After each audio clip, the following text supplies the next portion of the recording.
Till my headphones went out. I've been thinking. I don't got no charger. Ooh, yeah, I got to have it too. But this ain't gonna go good. Yes, sir. Cause you know this is my writing utensil. Boom, boom, boom, ba-dum, ba-da-doo. Boom, boom, boom, ba-dum, boom, boom, ba-dum, ba-da-doo. ROJAY is the way you I've been thinking a lot about everything we've been dreaming. Will we ever make it out of this season? Where we seem like we're defeated and we're taking beatings and life keeps repeating. So I get on my knees to pray and ask the Lord why would you give us all these gifts and then hang them out to dry? I would think that you would only want the best for us, but everything is at its worst and we can't take no more. I don't think it's right, he's done nothing wrong. So you telling me that we're in control of it? Let's look at ourselves, we're the ones that fall. We gotta step it up and get on with it. Let's do this. It's time to stop making excuses. Let's suck it up and go make it happen. The only thing that you never have is what you grab. The only thing that you never have is what you grab. Let's do this. It's time to stop making excuses. Let's suck it up and go make it happen. The only thing that you never have is what you grab. The only thing that you never have is what you grab. Oh, we cooking with drinks. Sorry. You good, baby? Let me get where I'm at. What did you say? Let me hear it. I'm gonna say all right. Well, he's starting it. Where you want me to go? I'm gonna start at 61 every time from now on. Okay. All right, you good, baby? Let me know when you're ready. I'm ready. I can see it, how to achieve everything we've been dreaming. But first of all, babe, you gotta believe it.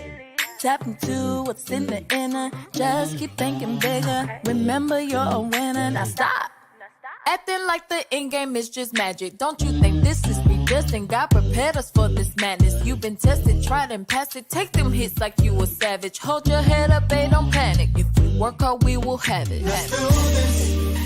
It's time to stop making excuses. Let's suck it up and go make it happen. The only thing that you never have is what you grab. The only thing that you never have is what you grab. Let's do this. It's time to stop making excuses. Let's suck it up and go make it happen. The only thing that you never have is what you grab. The only thing that you never have is what you grab.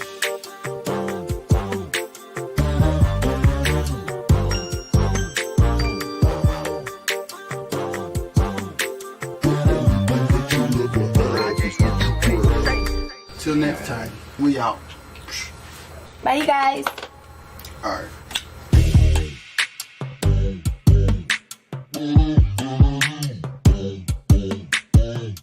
This a spot, ain't it? Come on, content.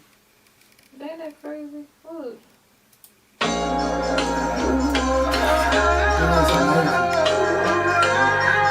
That's actually pretty cool. So I'm gonna go ahead and go through those real quick and show my. Shoot! I be like, man, all these snaps. They be like, There it blink, blink, is. blink. It's in the sampler. We can go ahead and just like that. Thank you guys Yes. so much. Really. I be pissed off. All right. Aside from, You and can as go you through guys the can some see, of them I we can play. go right in Yes. here and I can go to my snares. And when I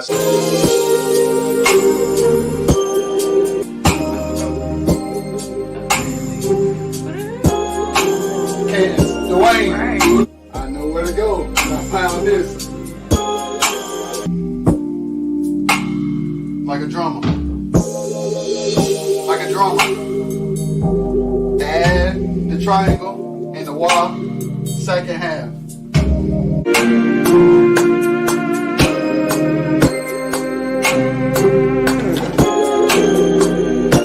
That's the one. Oh, Jesus.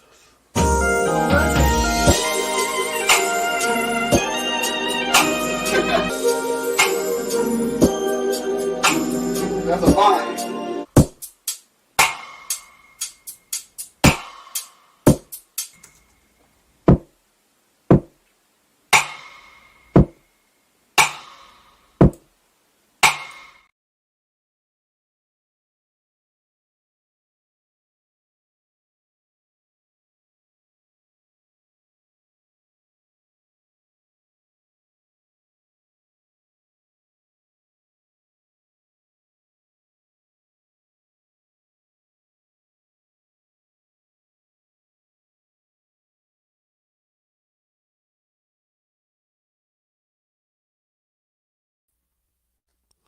What's goody, people? What's goody, itty, itty, good people? Dun, dun, dun, dun, dun. I hope y'all can hear me. Y'all should be able to hear me. I'm not going to be up here long, though. I came up here early because I just came up here early. I don't got no reason. Hold on. But the first thing I want to do is tell y'all to check out today's episode of the podcast. I did an interview with one of the most amazing producers in the world, Ray Braswell Jr. Everybody who follow me, mostly everybody who know me, knows who he is. Some people may not know who he is to me. So I'm gonna talk about that a little bit. But yeah, he told his story about growing up, becoming I'm gonna just turn this on just because it's a little better. Growing up, learning how to play different instruments, then finally getting to the place where he stumbled into engineering, stumbled into music production, and being a session player, his career, his time with Keith Wonderboy Johnson from Brooklyn, New York. That's what everybody used to say. So yeah, if y'all haven't, the first thing I want to do is tell y'all to go check that out. And then from there, I just want to kind of talk about that. I'm trying to think about my thoughts before I say them. Plus my eye hurt, but that's all right. So yeah, I was introduced to Ray as a young child. And when I first went to his studio in his mom's garage, or I guess you would call it a garage or a shed or whatever. It was just like one room.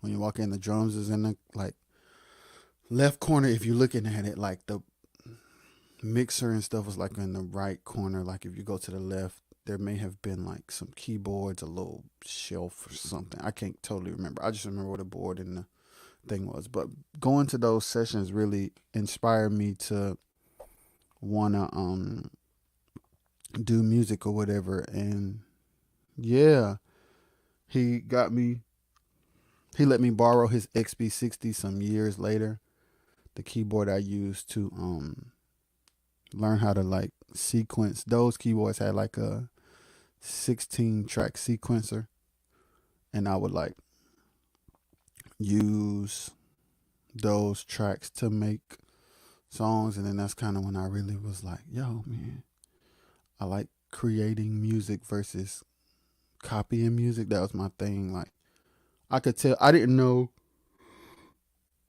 at first, it didn't take me long to figure it out, but at first I didn't know that it was called a music producer.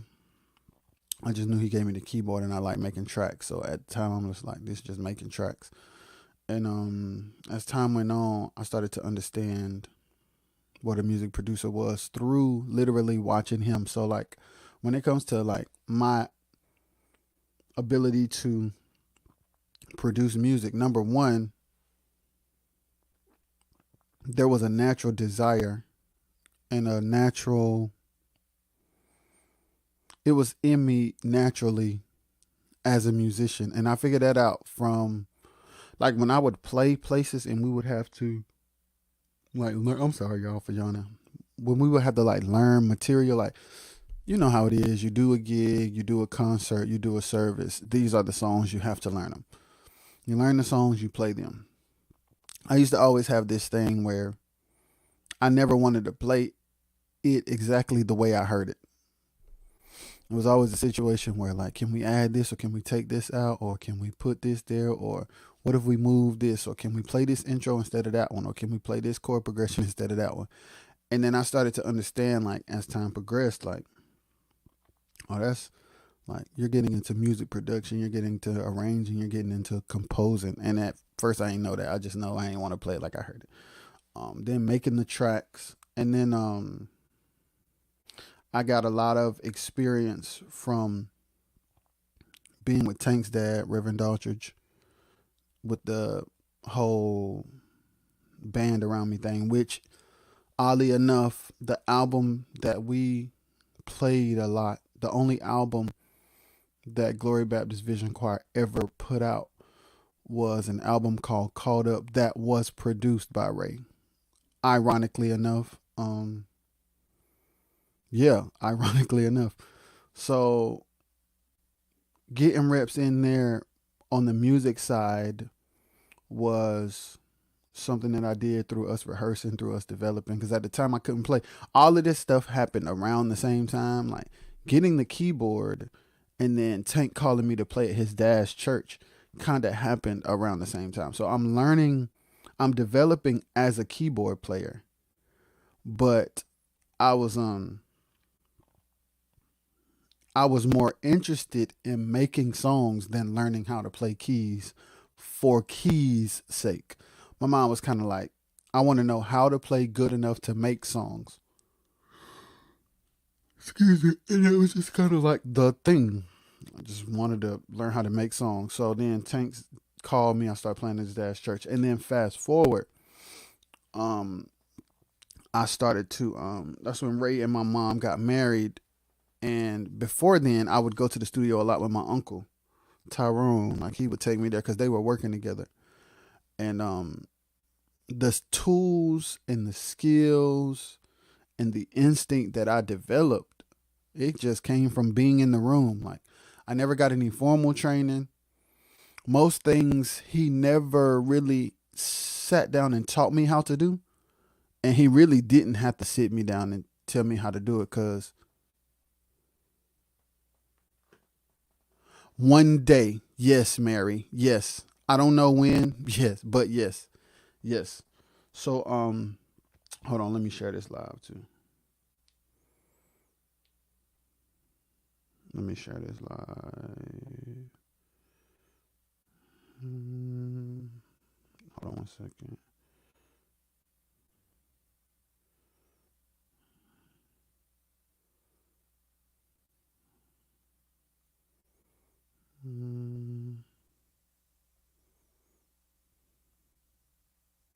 Yes, Mary. I don't know when, but definitely, it's a definite. So yeah, he never really taught me because I was just always just looking. There was some stuff I asked him, like in time, like why he did certain stuff, and he would explain it. And then he would do stuff like all right, I'm gonna go get something to eat real quick. I'll be back. Or he'd be like, I'm gonna run to the bathroom real quick. I'll be back. And then I'm like, oh snap, this session going on. So I would just sit down and just like remember what he was doing and just keep the session going. I'm sorry, I keep yawning. My fault. So another thing that was crazy is he would actually allow me and all of my friends from church to come to the studio and record when he didn't have sessions. That was another crazy thing. That, like, we talk about that to this day. That was wild. Like, me and Jamario and Greg and Samo and D and Tank and DJ and Jeremy, Antonio, all of us, we would go in there and record, and like no time limit, no nothing, like just getting it out the mud, learning, growing, and just developing. I gotta go back. So the first session that I ever played was some sisters. It was two sisters, Alice and Penny, from Rocky Mount. I'm assuming they're from Rocky Mount.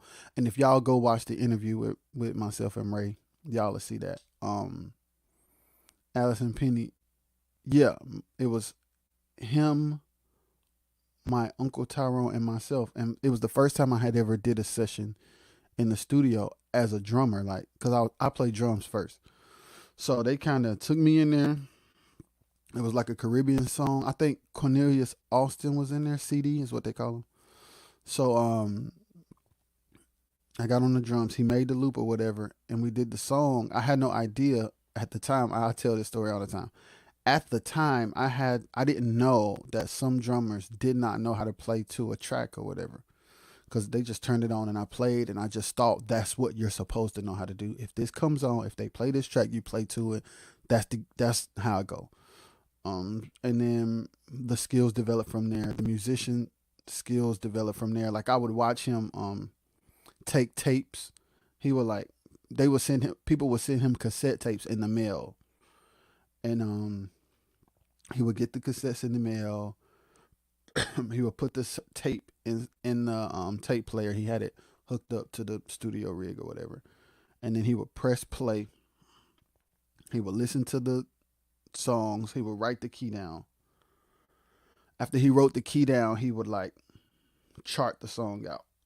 So he chart the song out. This is the number system. He using the Nashville number system. This is the verse. Go from 1, 4, 6, blah, blah, blah, blah. This is the chorus. Boom, boom, boom, boom, boom. All right, this is the bridge. Boom, boom, boom, boom. Write it down. This is the vamp. Boom, boom, boom, boom. All right, got the song. This is how the song go. Boom, boom, boom, boom. Okay, now instead of doing this is when I seen him do the same things I would do. Okay, instead of doing this, we're going to do this. This going to be the intro, and it's going to get us to this. And then instead of doing this, we're going to do this. At the end, we're going to play this line right here. And like he will map it out, like just kind of like, okay. And then he'll be like, all right, you got it? We like, yeah. He like, all right, let's record. It's like what? Like, what you mean? Yeah, that's it. We charted it. You know it. This the line. This the end. This how you get from this part to this part. Right, let's run it a couple times, slow motion. Turn the loop on. Let's play it like 1 or 2 times. All right, we got it. Yeah, let's record. And I watched him like do that, like constantly. There were situations where he worked with this one group called Refuge. This is no lie, y'all. We did the bulk of Refuge's production in 7 days. From nothing, from like song number 0 to 80% of the album being finished in 7 days. From like working consecutively, like, okay, let's start at 9 in the morning. Let's start at 10 in the morning. What's the song? Okay, this is the song. Do the music. All right, cool. Do the music to the next song. Do the music to the next song. And day after day after day. Same system. What's the numbers? Somebody singing it. We interpreting it using our brain. Some stuff is there. Some of the musicians were there to be able to be like, this is this, this is that. Other stuff, we just used our imagination following the vocals. Like, okay, this sound like it's a 2. So let's play a 2. Or this sounds like this is a 5. So let's play a 5. Okay, put a special right here. Instead of playing that, play this. All right, but only play it that one time. Sounds great. Okay. No talk back, no nothing. It's all memory after learning it. And then after we did all the music, then they cut vocals 1, 2 in the morning. People taking shifts. Like some people singing, some people sleep. Just going. And I remember it was crazy. I remember we were myself and one of my good friends, LeVars Woodard. We were playing with him at Ebenezer Baptist Church. And I'm never going to forget it. Like one day after church, he said, I got to take y'all to see something. I'm like, cool. So we get in the car after church. We riding. Boom, boom, boom, boom. A couple minutes up the street, he take us to this building. I'm never going to forget this. This is crazy. He take us to the building, and it's like, he opens the door at 120. Well, y'all know. If you know, you know. If you don't, you don't. But downtown, he had a couple of studios downtown. But the last one he had downtown, he took us to the studio, opened the door, and was like, and then it was just like, this gonna be the new studio. And then we were looking around. It was just one room. It was one big room. There weren't no sections. There weren't no drum room. There weren't no live room. There weren't no control room. It was just one big room. And we were just looking around. And he was like, this gonna be the studio. And I'm like, he's like, I'm gonna get somebody to come in here and build the walls. This gonna be over here. This gonna be over here. This gonna be over here. Me and Vars just looking like, yo, I don't understand how that is even gonna happen, but that's what's up. In my mind, I'm like, this is crazy for real. So then he get it built, and then it was up from there, man. Like, and that particular studio was the studio where I produced the first album that I had ever produced on my own for my wife, who was my girlfriend at the time. She had a group with her mom and her sister called the Miracle Sisters from Tampa, Florida. And some kind of way, I convinced my wife to let me produce their album, and her mom and her sister. At first, it was supposed to be her solo album. That's what happened. At first, it was supposed to be my wife's solo album. And then my her mom really wanted to do another album, so she just kind of used that opportunity to do an album for her mom and her sister and herself. Chris, what up, bro? And it was the first time that I was able to implement everything that he had ever showed me. Like, I had done the session thing, I had ran a couple sessions, but it was the first time that I was in the seat of making decisions that he would make, like personnel decisions. First of all, it was an album where everybody that I grew up with, I told them, I said, if I ever had an opportunity to produce an album of my own, like if I'm producing it and not just playing, I want all y'all on it. So everybody was on it. Everybody was on it. Mario Smith was on it. Jamario Artist was on it. Greg Cox was on it. Stephen Pender was on it. Tank was on it. Ricky Daltrey Jr. was on it. LeVars Woodard was on it. Tyrone Jackson. Bruce Dickens. Milton Lynch. Myself. I think I just named everybody. And then I did this one song with Bo Peep Sauls, Jonathan Sauls, Deborah Barnes, my aunt Karen Jackson, George Dickens Jr., Mondre Bynum, my wife, myself, Shakayla, her sister. I think that was everybody. Yeah. Called You Are Somebody. It's the last song on there. And it was the first time I was able to like implement everything that I had seen him do. I did the same thing. I made demos before the group ever came. I wrote a lot of the songs, co-wrote some of the songs with my wife and one or two of the songs with her sister. I had a rehearsal with the homies at Glory Baptist, the mecca of our upbringing. And it was a thing where I was able to like implement everything he had ever taught me. And I'm telling y'all that to let y'all know that I hold him near and dear to me because I attribute a lot of who I am as a music producer and a musician to him. Like, for him to like me, I forgot one part. He had a Dell, I think it was I don't know what kind of laptop it was, but he had a laptop too. Like when computers started to be the thing, he had a laptop with Reason on it. In some kind of way, I ended up with the laptop, like when he wasn't working. And I would have it in my room. I would come home every day and I would record in my room, like, and just make songs all day, every day. Come home from school, drop my book bag, didn't do none of my homework, nothing.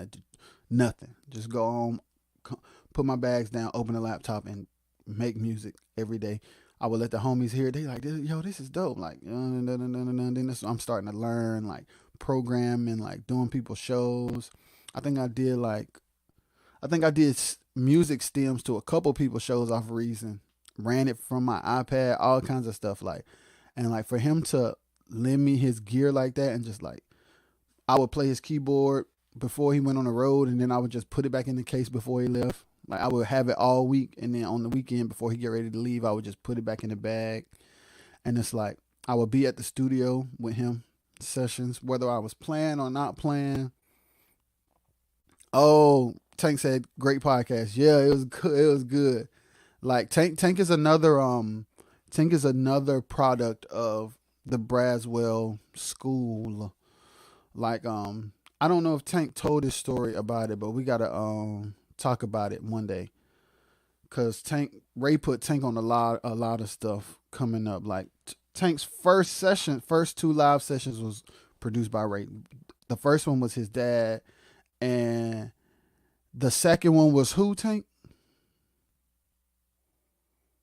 Tank gonna tell me who the second one was. It was some girls from like Kinston, I think, and him, my uncle Tyrone, and I think it was Kevin Barnes. Shout out Kevin Barnes, Rocky Mount's finest, another amazing musician.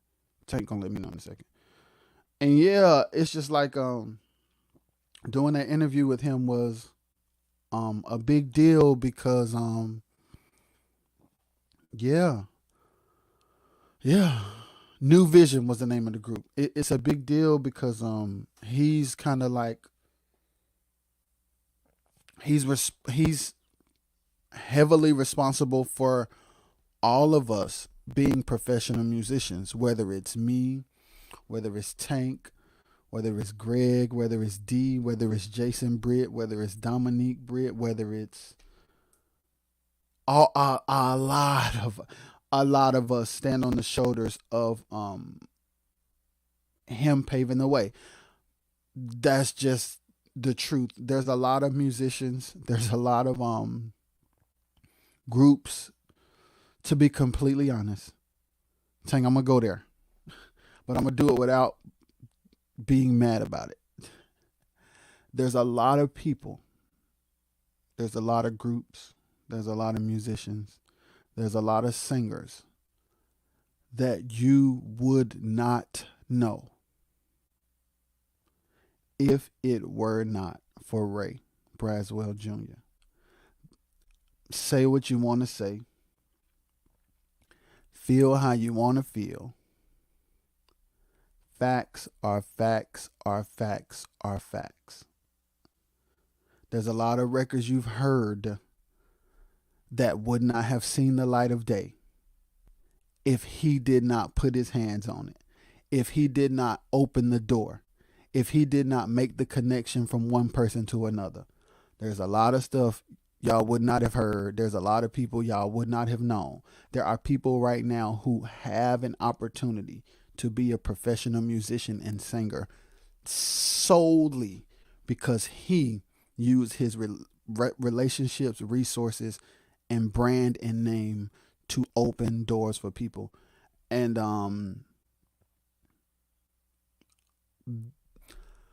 I don't play around with that. Some people do. Some people get to a place where they forget the facts. And when it comes to him in particular, because of how much he means to me, I defend him tooth and nail, no matter how anybody feels about it, because that's true.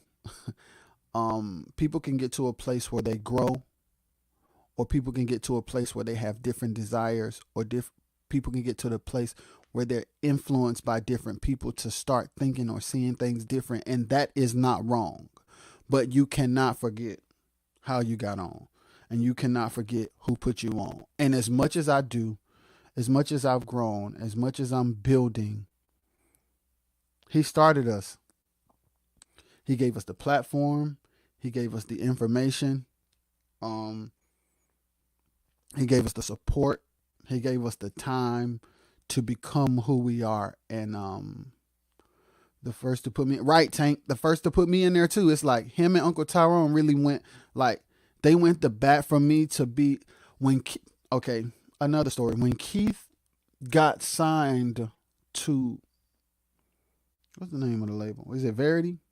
When Keith got signed to Verity, my uncle fought for me to be a part of the record that they did. I think it was called New Season.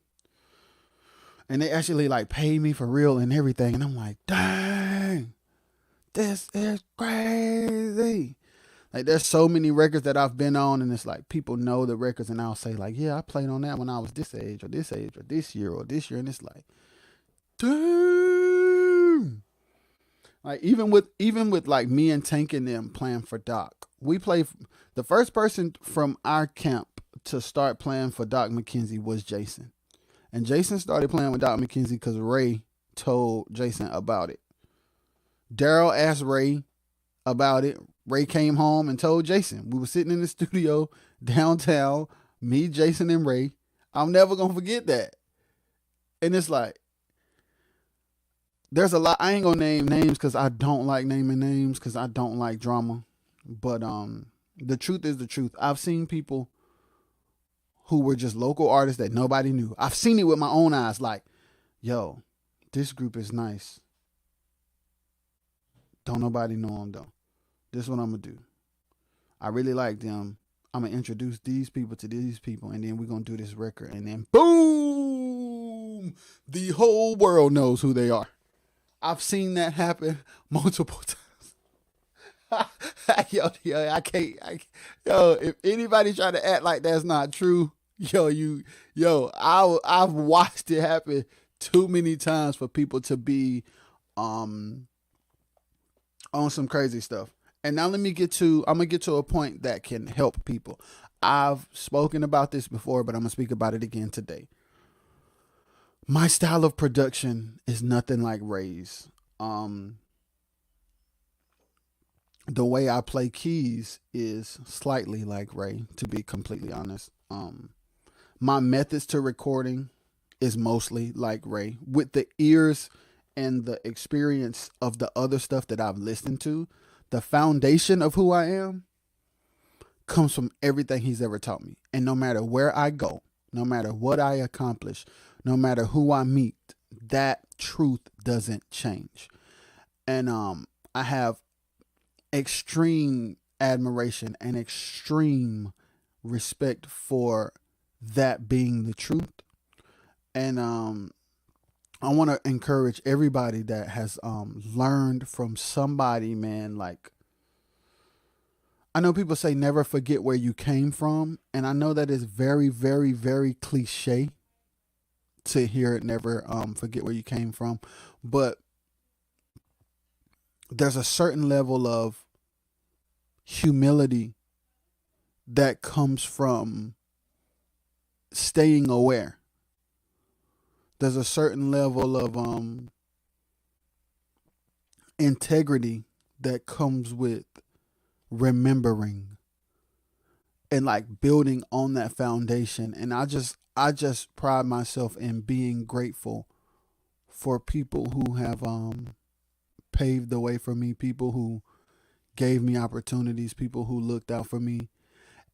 And on the flip side, that is not to say that the day will not come where you have to do things differently or separately.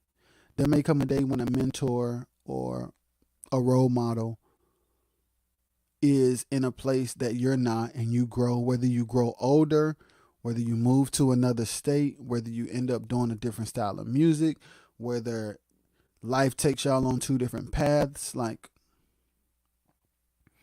never forget it though. Like, never forget it though. When people take time, take resources to give you opportunities to develop, even if every day may not be good and every day may not be perfect, there may be situations that come where you fall out, or there may have been situations that happen that were undesirable, but it doesn't change the contribution. There may be ways of thinking, and now I'm talking in general. There may be ways of thinking, there may be ways of doing business that you may not agree on, but it doesn't take away from their contribution.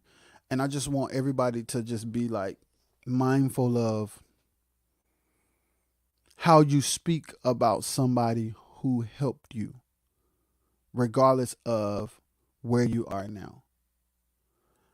And I know exactly what I'm about to say. I've gotten to the place now where, regardless of how I feel about somebody, or regardless of my experiences with somebody, I am very particular about honor and respect. I try to honor people and I try to respect people for who they are and how they are, because none of us are the same. All of us have different desires. All of us have different goals, and all of us have different dreams. So telling somebody what they should or could be doing, I've done that before, and I've chosen not to do that anymore because it's not mature. Let me say that again. I don't do that anymore because it's not mature.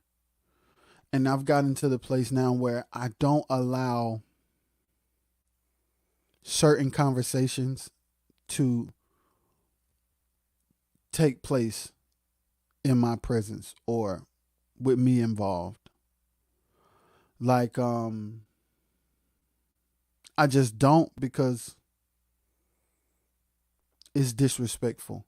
Like, when people have different ways of thinking or being or different preferences, that is not permission to have disrespectful conversations based on differences. I've gotten to the place where I've matured to embrace everybody for who and how they are. And if situations will allow me to collaborate with these people, whether it be musicians, whether it be producers, whether it be somebody like Ray. Like, I've done stuff with Ray after being a man, and we think totally different about certain things, and there's a certain level of respect and honor that I give to the way he does things because he's made a career out of it.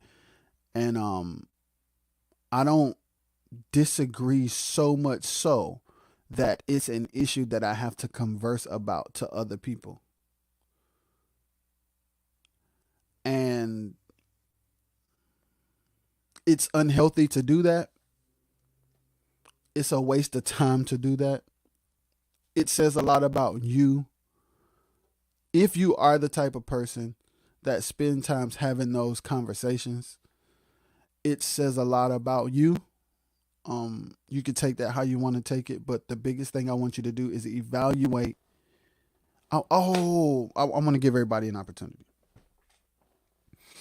Audit your conversations.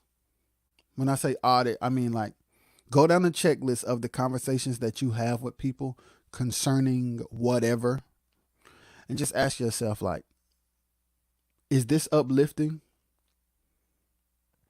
Is this integral? Is this positive? Is this productive? Is this edifying? Is this constructive? Like, ask yourself, like, really, like, as a grown adult human being, evaluate the conversations that you have. And I started to do that. I started to realize, like, okay, I'm building. Okay, I grew up with these guys. Y'all know all the guys I grew up with. None of us do anything the same. Like, we don't have the same production style or nothing. And we all come from basically the same roots. Like, none of us are the same. Me, Tank, Greg, Jamario, all of us literally do everything different. Everybody's doing something different.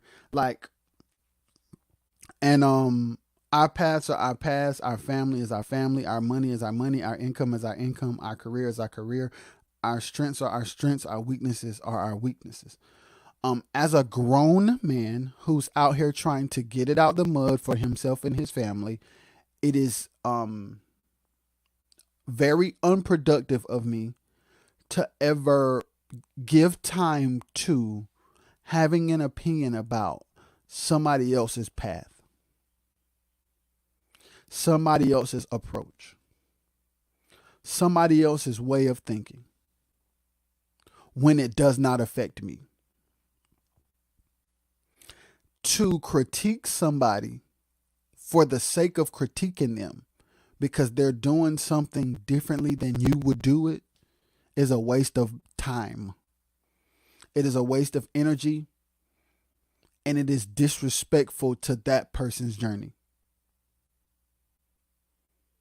On the flip side, if I'm doing some kind of work, some kind of production, some kind of concert where I'm like the music director or something like that, and I have to hire some of my friends, say some of the homies is doing something with me, and there's a certain standard for what's going on, and there's certain requirements to learn material, be here, do this, do that.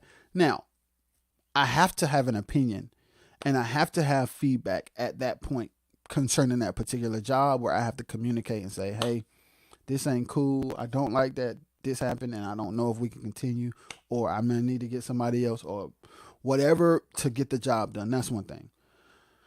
But to spend my life talking about how somebody else run their life or their business, that's not productive. It is disrespectful. It is like very messy. It is very, it is a telltale. It speaks volumes when that's how you spend your time talking. It screams loudly the position that you're in mentally and emotionally about your own gifts and about your own expectations of your own life and career. And I want to challenge everybody that's watching this to get to the position where you have gotten to a place where you are building and growing and taking that same microscope and putting it in a mirror to magnify yourself and use that same energy to critique, to talk to yourself about what about your business isn't right. What about your craft needs to be sharpened? What about your money needs to be tightened up? What about your relationships need to be cultivated? Like, yeah. As grown men, as grown women who all have different paths and all have different assignments and who will all end up in different places, like, let's respect and honor each other and take the gossip and bickery energy, the critiques, and let's like put it on ourselves and get to a place where we're like, okay, yeah, I'm talking about how his production sucks, but could mine be better?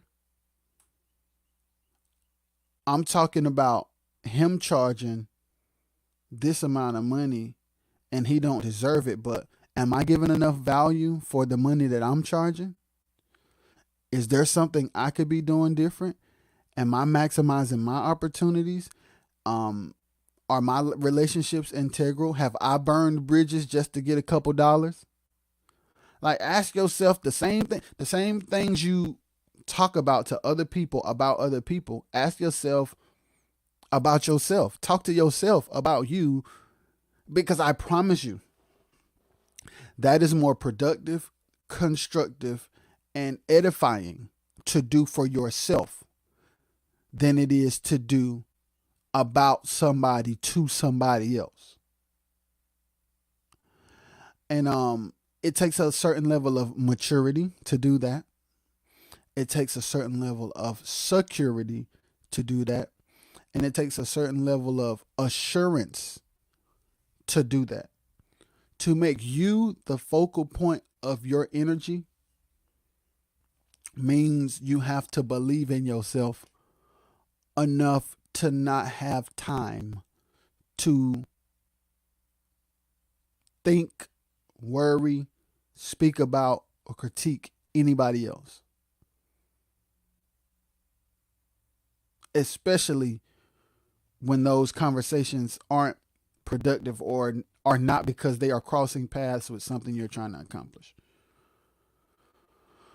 So yeah, I didn't mean to go there from Ray, but the reason why, I'm going to be transparent, the reason why thinking about that, the reason why I came to the thought of that from talking about Ray Braswell Jr. is because of the things that I've seen and the things that I've heard throughout just being around people and things that he's introduced me to. I've heard very unhealthy, unproductive conversations. And it has been like, wow, I've been a part of unhealthy, unproductive conversations. I've been the facilitator of unhealthy, unproductive conversations. And then I asked myself, like, why?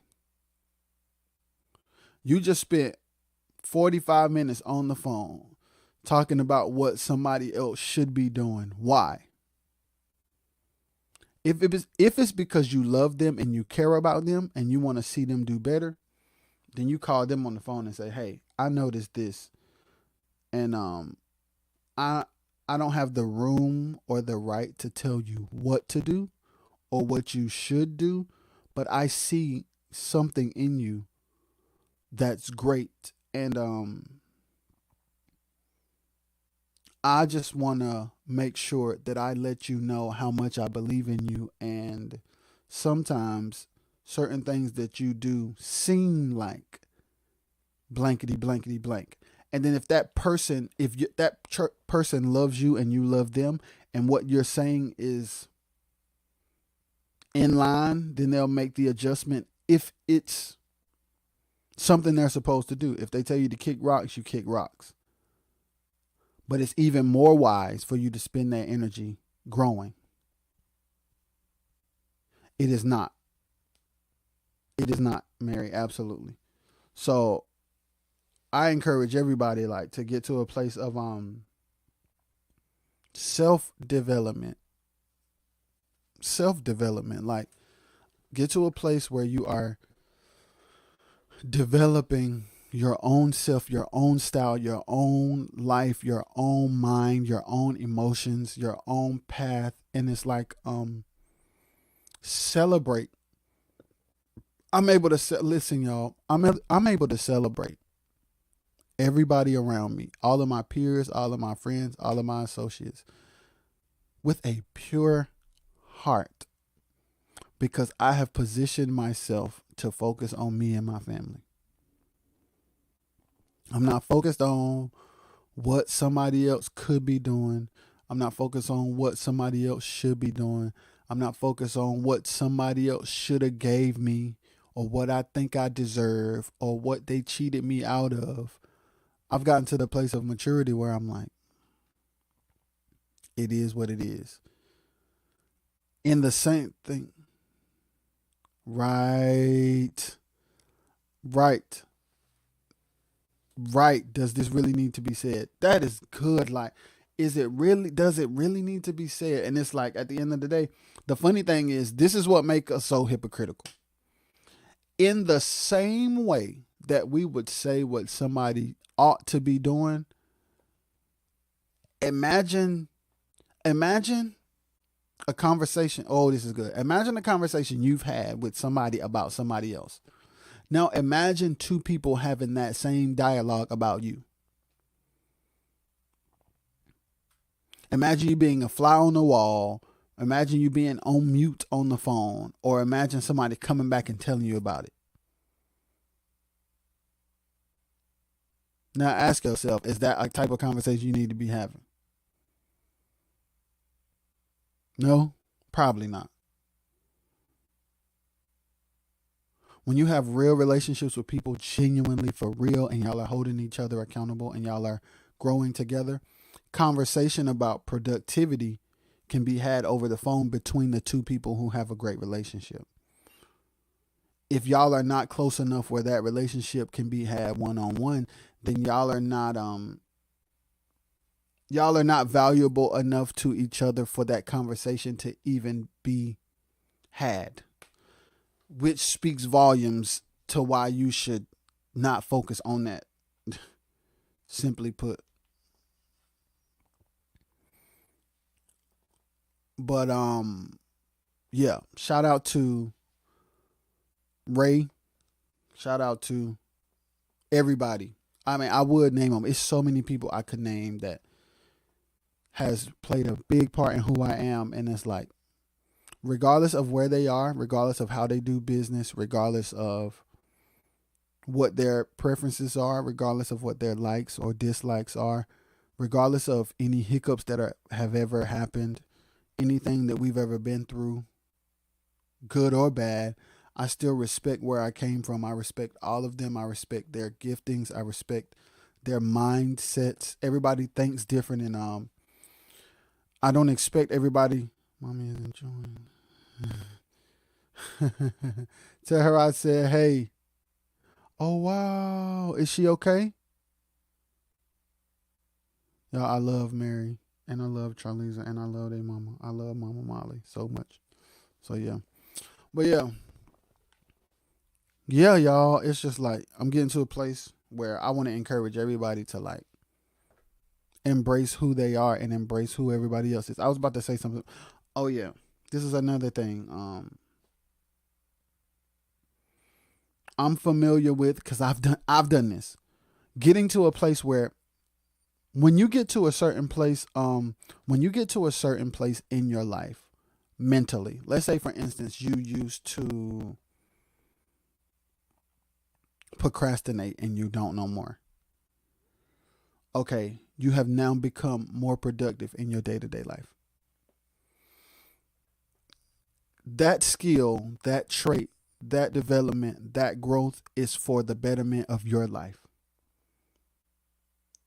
That is not a tool, that is not a green light to then go talk about somebody else that's still lazy when you used to be lazy. Your growth, your come up, your evolution is not a it's not a weapon. Just because you're now on a new level, like don't weaponize your new level. And I've seen people use their level up as a weapon to like shoot other people down. And that's unhealthy. If you grow, if you learn something new, if you develop something that somebody else didn't have access to, if you're thinking different now and it's causing you to grow in a way that you never could imagine, that's for you. And that's for whoever you're assigned to. That is not a weapon for you to shoot down your peers and your constituents and your associates. It's not. It's not. It's not. It's not. It's not. It's not. It's not. It's not. Life is about serving people. If you grow, you grow. That is not an opportunity or that is not permission to then put down everybody who is on the level you just came from. That's not cool. And it's not cool. So again, shout out to Ray for everything. Y'all go watch that podcast because it's good, yo. Yo, he talked about from the beginning of just being a musician, to now being a producer and where his mind and his head is about it. Like, I forgot what day it is, but he has like a day in the city, like a Ray Braswell Jr. day in the city of Rocky Mount. That's crazy. He's a living legend, regardless of all the music I love, all the music I like to produce. He's still one of the greatest of all time. Like, I listen to his records now and be amazed. And it doesn't matter, like, he produces primarily quartet. I'm at a place now where I'm growing out of producing quartet at all. That's not going to change his contribution, or it's not going to change what he means to me or the foundation that he laid. And I'm never going to get to a point. I don't care how big I get. I don't care if my financial status change and the caliber of artists and musicians that I work with change. I don't care if I move to a city and get a nice house that's bigger. I don't care what happens to me. I don't care how much I grow. He's the foundation of who I am as a musician and a producer. Himself, Doc McKenzie, Ricky Daltrey Sr., my granddads, both of them, Marvin Jackson, Chester Lewis, like, they are the foundation no matter where I end up. As crazy as the quartet industry is and as small-minded as some of the people are, is where I come from. I will never denounce it. I will never disrespect it. I will always be honest about it. I will always be honest about it because there are definitely some small-minded people in the industry, but there's small-minded people in every industry. There's people who don't want to be innovative in every industry. There's leechers in every industry. There's turmoil in every industry. There's weird things going on in every genre. So not to single them out, as the only genre or group of people that have people in it that ain't sweet, because there is no genre that exists. There is no pocket of people that exist in the world where there are not issues. So, yeah, regardless of where I go and how I grow, he's one of the people that really paved the way and gave me and a lot of my homies opportunities to be professional musicians and producers. We are, because of him. That's gonna be true forever. And I'm never gonna forget that that's true. I'm never going to act like it's not true. And no matter where I go, or no matter where I end up, that's true. Shout out to Ray Braswell Jr. again a million times. And again, I want to encourage everybody that sees this replay, like, to get to a place where you really, really, really evaluate your conversations. Evaluate what you entertain. Evaluate what you allow to be said in your presence. Evaluate how you operate when it comes to entertaining certain conversations. Because that piece, being more intentional about what you say and what you allow to be said to you about anything, that's a game changer. That's a game changer, man. That's a game changer. Like, eliminating conversations that are not productive or constructive. Oh my gosh.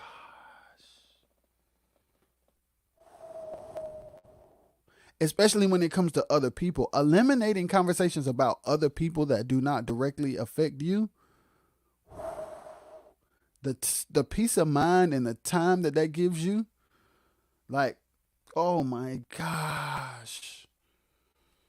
Woo. So I want to challenge everybody to just get in a place where they, like, really think about it. Like, yesterday you was on the phone with Sally and y'all spent 2 hours talking about Sue, right?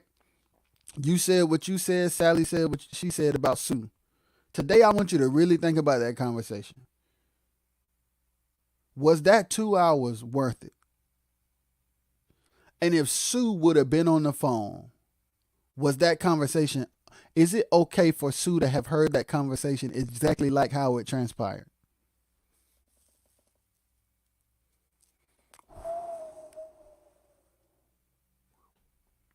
If the answer is no, then it's probably time to reevaluate our conversations and our company. But again, one more time, shout out to Ray Braswell Jr. for all that he has done for me and all the homies. Thank y'all for listening. Thank y'all for watching. Y'all go watch that podcast if you haven't. The Journey to Becoming a Music Producer with Ray Braswell Jr., the RXS podcast on RXS Entertainment YouTube channel. I love y'all. As my wife will say, we are going somewhere. We don't know where we're going. That's the truth. We just wake up every day and grind and grow, with the hopes that the seeds that we plant will have a harvest one day. When we get to where we're going, wherever that may be, I'm pretty sure we'll know. And, like, we gotta let y'all in on it so we can all celebrate together. That's the vibes. I love y'all. Peace.